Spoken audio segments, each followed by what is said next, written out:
this video, we're going to follow up on the last one where we talked about the meaning of beauty and that beauty is proportion and how that relates to piano, a beautiful sound on the piano of having a ringing, singing, beautiful tone, which was based on a series of proportions. Now, that's a really important foundational place to start, but it's definitely not a finishing point. So let's today talk about the meaning of legato and how to apply that to this style of singing piano playing. So if I ask you what is legato, you're probably thinking, well, overlap. And you are totally right, at least 1/3 right. And that means that when I play this melody note, when I play the C then to the F, these notes are going to overlap. So for a moment, they're definitely not like this, and they're not like this, but for a moment they're like this. So I'm actually playing two notes at the same time. And but that's just the first part of playing legato.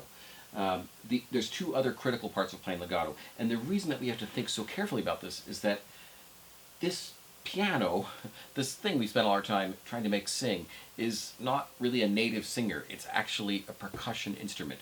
As you know, there's hammers hitting metal, but we want to create this illusion that it's a singing instrument.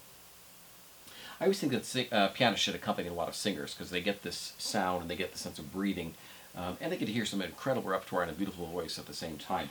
It's so good for your piano playing. But if the first part of playing legato means overlap, then the other elements are these. The second part of playing legato is that I use time, and as I listen to my proportions of my timing. So I start a little under tempo. 2, 3, 4, 1, 2, 3, 1, 2, 3, 4, 1, 2, 3, 4. You can hear that I'm pushing forward just slightly. Now, in fact, if I play this metronomically,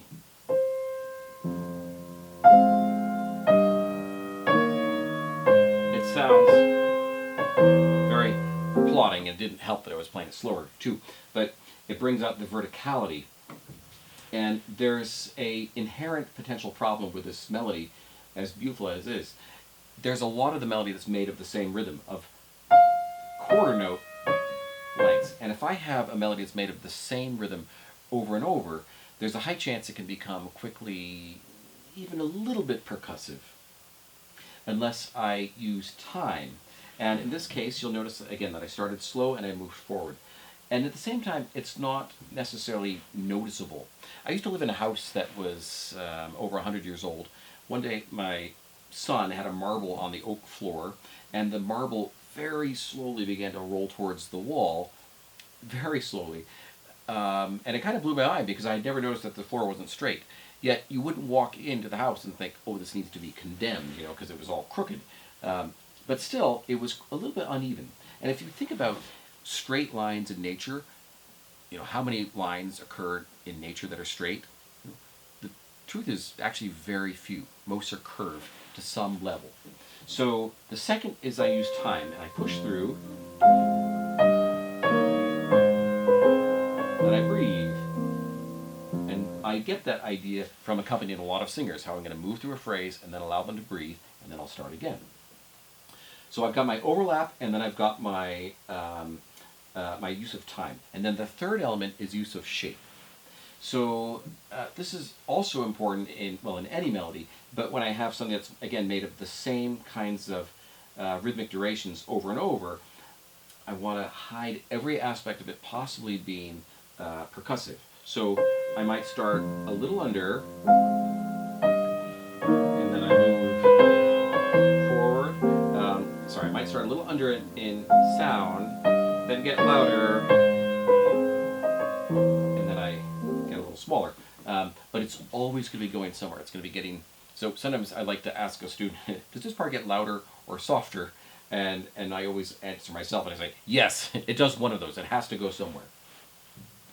When I combine those aspects of time and shape and overlap, then I can start to have a very beautiful singing legato tone, coupled with my beautiful proportions that we talked about in the previous video of of accompaniment to melody.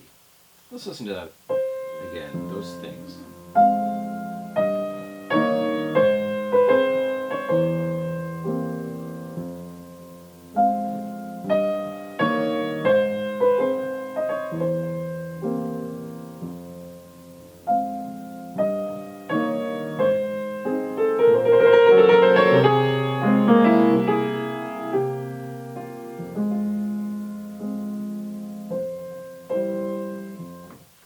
If you apply these to your playing, you're going to start to sing, and you're going to find all kinds of beautiful color and poetry in this magnificent book of Chopin etudes, the Chopin Nocturnes.